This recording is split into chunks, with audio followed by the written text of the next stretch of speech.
Breaking news coming in from Bet365, where every 365. Gambling problem? Call 1-800-GAMBLER. 21 plus only. Must be physically located in Virginia. Commanders fans, while you're gearing up for the season, boost your financial play with the Now Plus credit card from Northwest Federal Credit Union. Whether you're buying tickets, a jersey, groceries for the game, or gas to get there, with 2 times points on everything, all the time, you'll score big on every purchase. Join NWFCU and get the card that always delivers. Visit nwfcu.org today. Northwest Federal Credit Union, official credit union of the Washington Commanders. Welcome to this week's Harness Racing Alumni Show. I'm Freddie Hudson, and I'm here today with Trade Martin, Bob Marks, and Andy Cohen. The Harness Racing Alumni Show with your hosts, Freddie Hudson and Trade Martin. Joining us this week is standardbred owner and journalist Gil Winston. Today's topic is the drag between races. Gil, welcome back to the Harness Racing Alumni Show. Thank you. Glad to be here. Gil, what is your opinion on the drag between races? Is profanity allowed? Yep. It's a disgrace beyond words. Oh my God, we only have a couple of hours to talk. The errors are so profound, it's hard to even imagine. We read that they have decided that it is good for racing because people lose handle because of the people don't like the bets, and I just wonder how it could possibly be tested, since I've never seen a try it for any prolonged period of time. The fact that it would lose handle or right off the bat is obvious, because people would be confused by the new process. But just like racing was forever before it started, people would get used to it. And it just makes betting very difficult, especially in the online world where we have many windows open and we can't interpret 0 minutes to post. So not only do we get bored by this, we also get locked out because we think 0 minutes is 5 minutes to post, and you go back to the race because you've been doing something else and the race is gone. There are just so many things that are wrong with this. Yeah, can you imagine if they said that the Super Bowl was going to go off at 6 and basically at 7 o'clock and they haven't done kickoff? What type of reaction would the fans have with something like that? It's both embarrassing and insulting.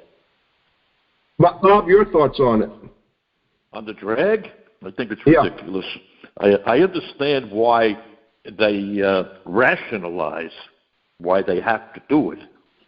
I also understand one of the things that Mr. Campbell was saying, that if all of the other tracks would somehow get involved and all agree not to drag, well, the only way that could ever happen is if we ever had, which is a pipe dream, our own TV channel, and rather than piggybacking on the thoroughbred FanDuel channels or whatever, where we just get shown as an afterthought.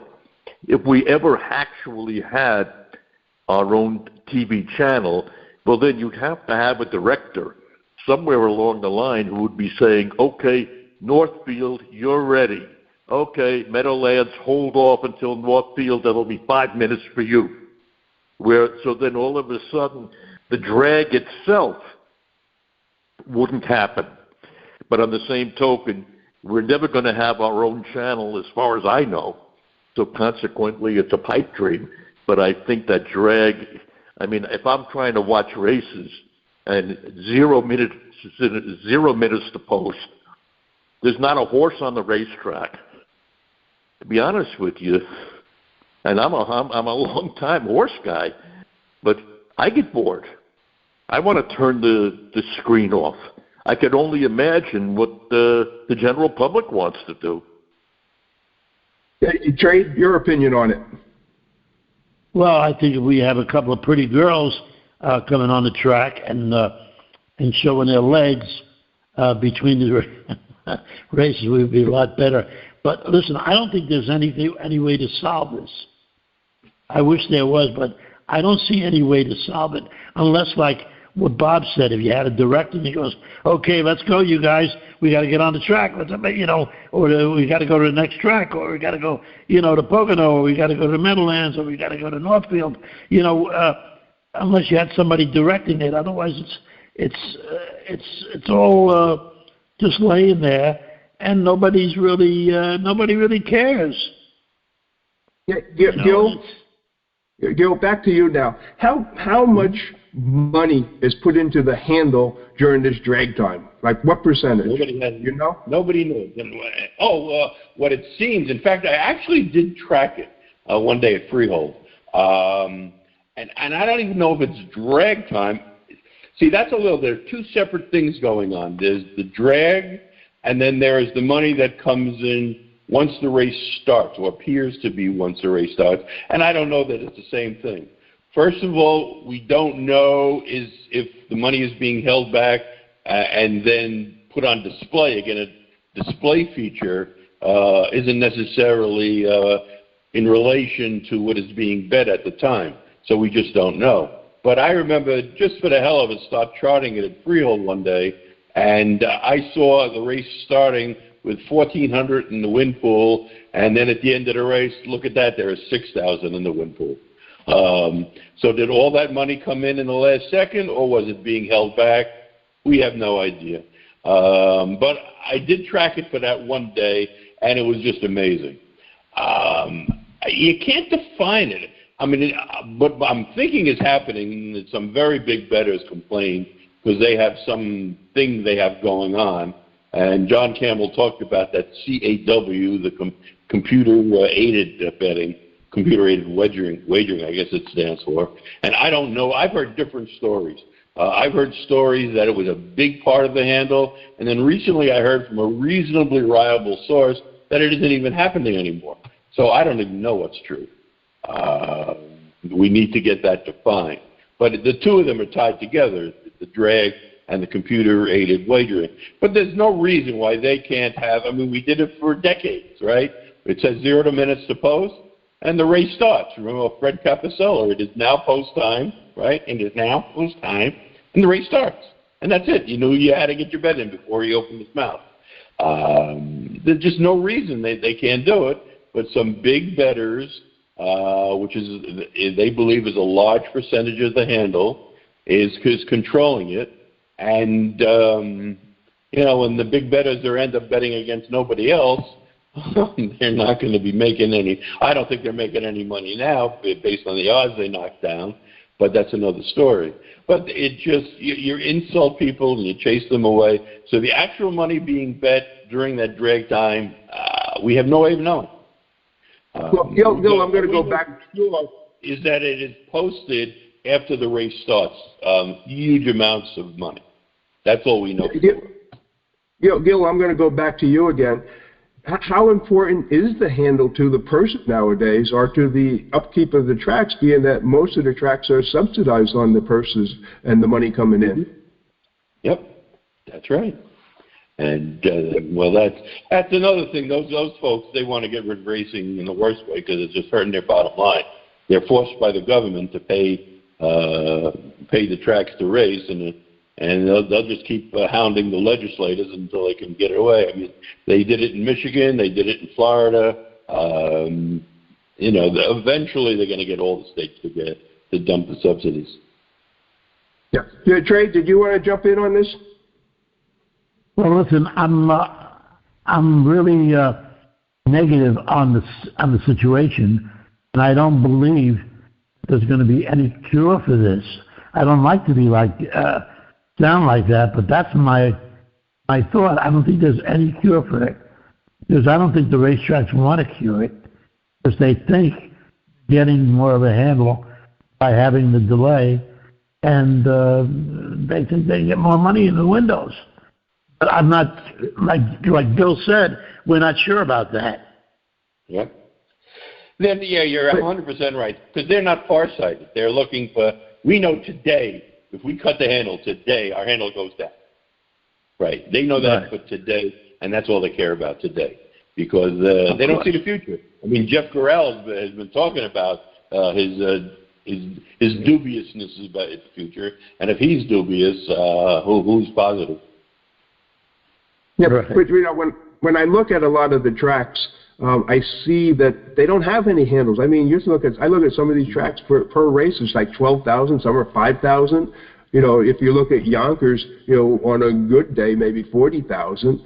So the only tracks that really have a good handle, I'm going to say, are the Meadowlands, Woodbine, and probably what's the one out in Ohio, Northfield. And I don't think the other tracks have any good handles. Yeah. Bob, you've been following some of the handles. What are the handles out in Kentucky? Virtually non-existent. I mean, all right.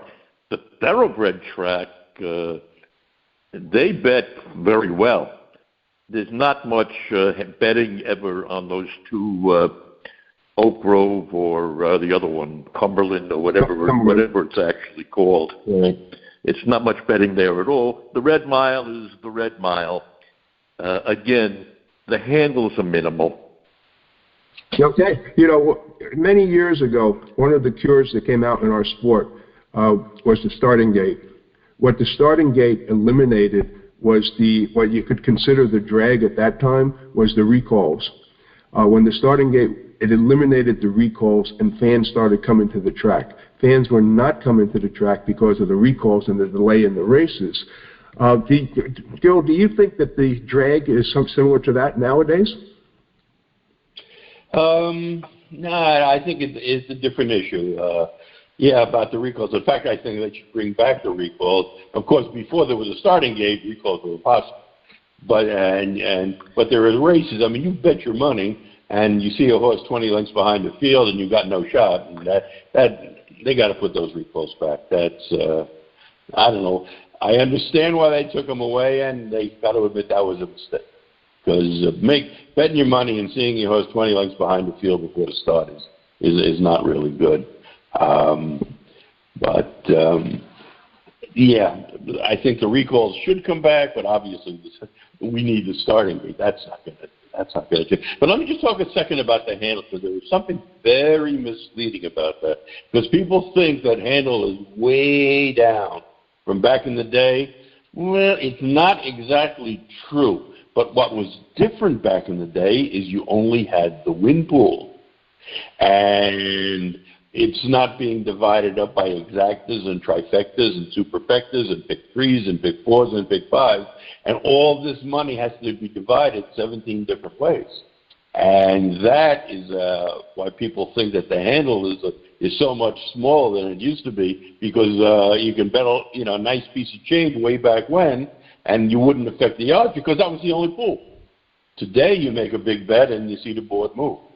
So to me that's another discussion. I believe that's a killer. There are too many betting options on one race, and I think that's a big mistake. But then again, you remove one bet and it's somebody's favorite bet, and they're going to go get crazy. So again, just like the other things we talked about, the genie's out of the bottle, and you can't take it back, and that's a bad genie. Hey, Bob, did you want to add on to that? You're a gambler. I was, but not anymore. I haven't bet in 30 years. But no, I was listening to what Gil was saying, and he's 1,000% correct. We do have, as opposed to the old traditional win, play, show, there's a million options right now. Yeah, you got the pick threes, the pick fours, the pick sixes, or whatever. Consequently, maybe maybe there's more handle than you can actually see, because you can't quite see all of those pools at the same time. So I could see that, but on the same token, I know that, and Mr. Corral has said, no track can exist without the supplementary income from the casino. And basically, sooner or later, the casino is going to look at it and say, well, they invited us here, okay, we're making money, they're costing us a fortune. So that's going to, eventually cause the casino to act the way they now do. Yeah, well, the other thing is, most of the wagering now is done online. And so the tracks are only getting about 3% of that money. So, that's a big difference.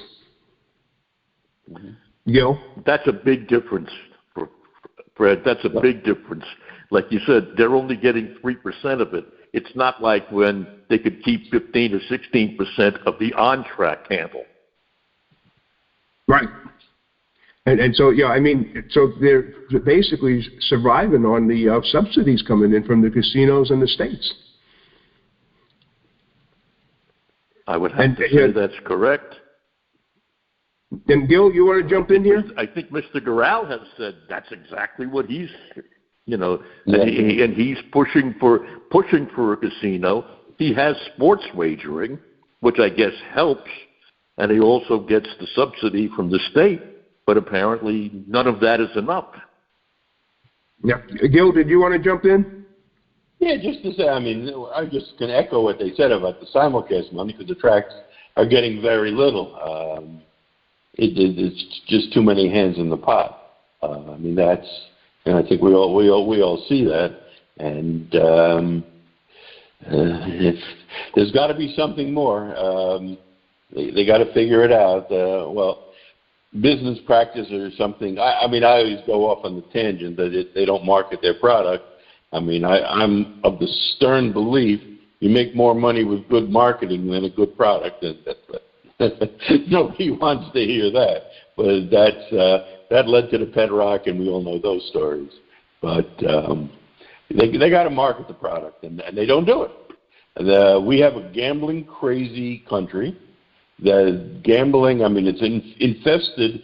I remember the days when, before there was a lottery, they thought a lottery was a crime against humanity. And then all of a sudden, well, wait a minute, the government can make money with this. Let's go lottery. Yeah. And so now we see all the sports who hated gambling with a passion, and you turn on any baseball or football game, and they're giving you the odds to bet during the game. It's a whole new country now. And Harness Racing should be advertising to these gamblers. And a good marketing scheme, I think, would be a winner.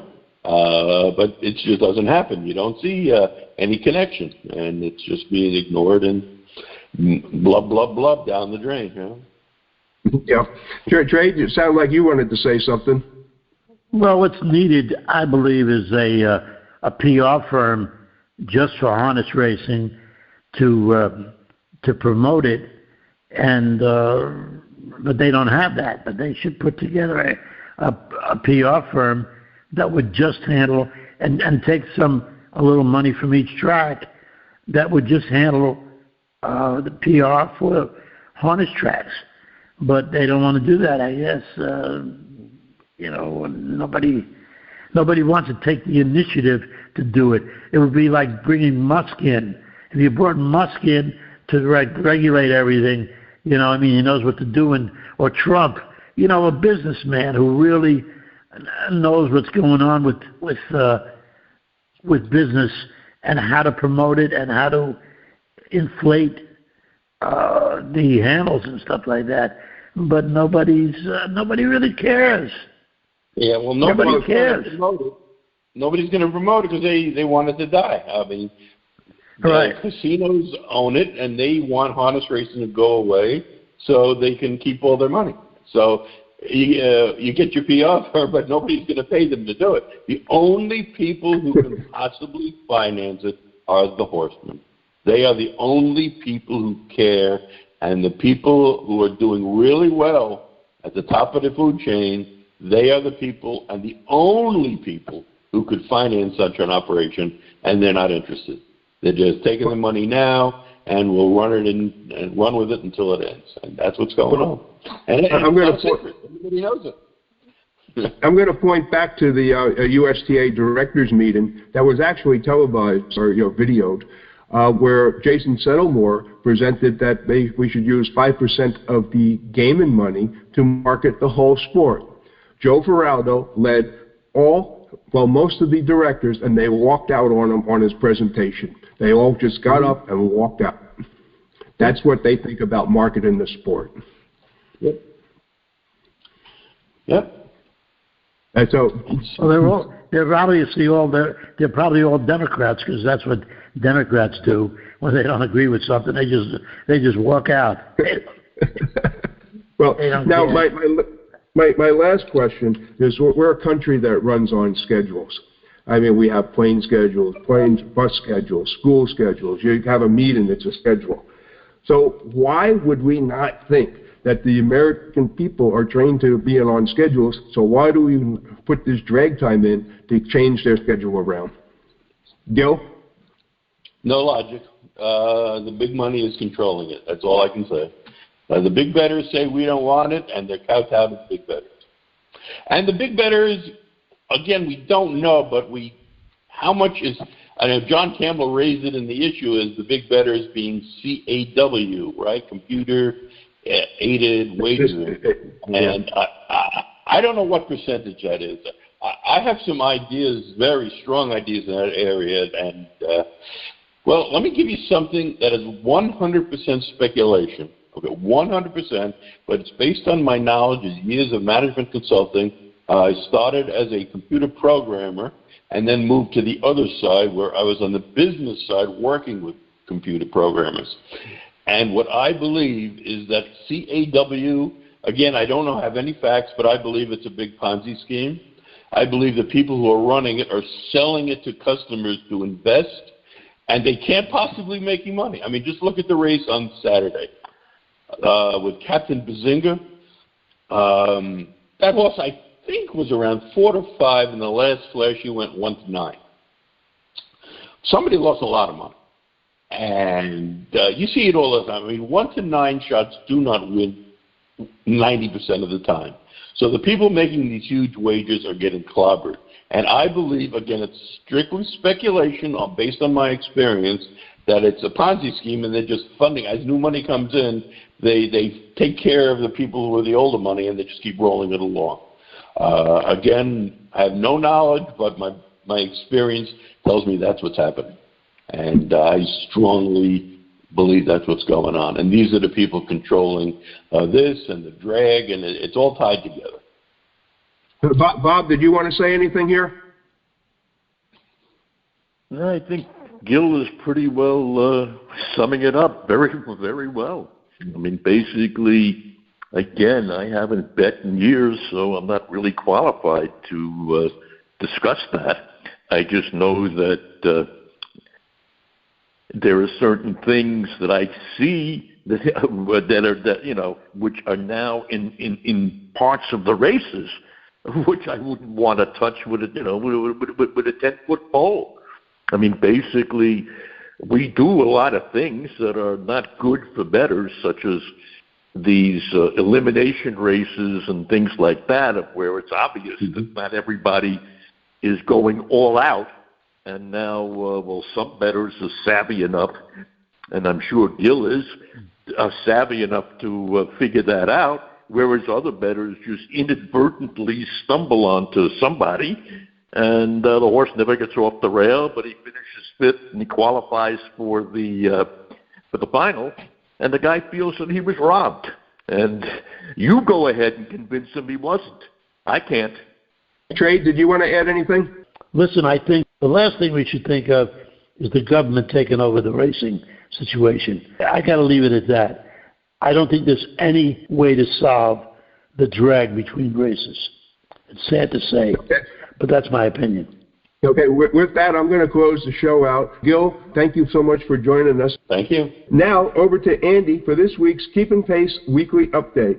Thanks, Fred. Yeah, I'm going to focus still on the milkshaking positives in Pennsylvania and the way that the HISA folks, the federal regulators, have gone in and changed the way that they're testing for that. I think ultimately it's a good thing. I think it's going to result in fewer false positives. So that's what I'm still focusing on in the column. Hope you guys have a great week, great weekend. Thank you, Andy. The Harness Racing Alumni Show is the #1 harness racing podcast in North America and is listened to worldwide on multiple platforms, including Spreaker, iHeartRadio, USTrots.com, HarnessLink, Google Podcasts, and many others. To our audience, thanks for listening, and please join us again next week. the Harness Racing Alumni Show,